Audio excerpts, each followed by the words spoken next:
En fait, un mythe, c'est d'abord une histoire qui nous vient de très très loin et que les gens croient vraie, qui s'appuie sans doute sur des éléments de vraisemblance et de mémoire collective et individuelle. Finalement, derrière la diversité des aventures, on a toujours un séquencement quasiment identique. Le héros qui s'en va dans une aventure absolument incroyable et à son tour, justement par sa propre exemplarité, il peut inspirer d'autres personnes et transformer le monde.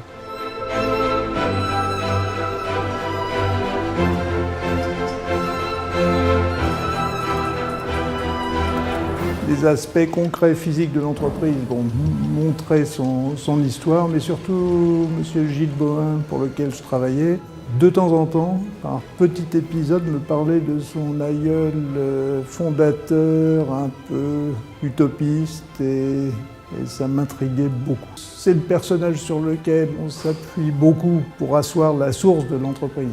L'association d'un industriel certain, quelqu'un de très créatif, entreprenant, curieux, voyageur, il reste le personnage emblématique de l'entreprise. Une marque fonctionne d'une certaine façon comme un mythe. Elle nous raconte une histoire. Et la grande différence entre un produit et une marque, c'est qu'un produit, c'est de la commercialisation, une marque, c'est de la narration. Elle nous raconte une histoire. Et dans cette histoire, eh bien, nécessairement, on va s'identifier à elle, aux valeurs qui sont racontées dans cette histoire. La marque s'est inscrite dans les foyers depuis très longtemps. Vous-même, je suis sûr, chez votre grand-mère, vous avez eu dans la boîte à couture, il y avait une petite pochette Bohain. Enfin, on a toujours eu, quand on y pense, est-ce que Bohain a toujours fait partie de notre vie, quelque part?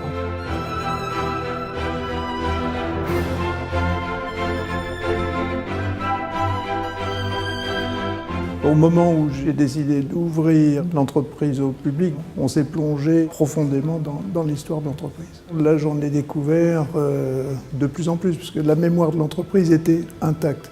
Tout était en place ici. Cette manufacture, en fait, nous a donné ce bel écrin, formidable pour la marque. Quand les gens viennent visiter ici, ils en ressortent, mais on ne verra plus jamais l'aiguille de la même manière.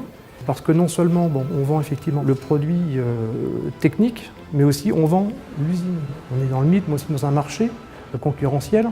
Il faut quand même proposer les bons produits et il faut vraiment être aussi à la page, c'est-à-dire qu'il faut donner envie. Et le facteur prix n'est plus un problème, mais on ne pouvait pas s'imaginer qu'en France, on pouvait encore fabriquer des aiguilles de cette façon-là.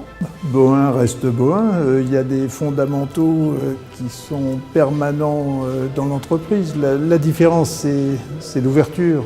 On s'est ouvert aux autres, on a mis à disposition toute cette mémoire. Et c'est un luxe pour nos produits d'avoir la manufacture Bohain, ça c'est sûr.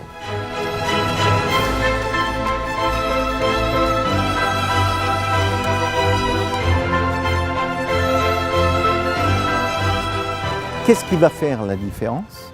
Eh bien, c'est le mythe, l'histoire qu'il va percevoir derrière, qui va faire en sorte que le client va devenir consommateur ou que le consommateur va consommer cette marque. Le client fait le mythe du produit et le produit devient lui-même un mythe pour le client. C'est que notre produit en fait devienne quelque chose de réel et de mythique.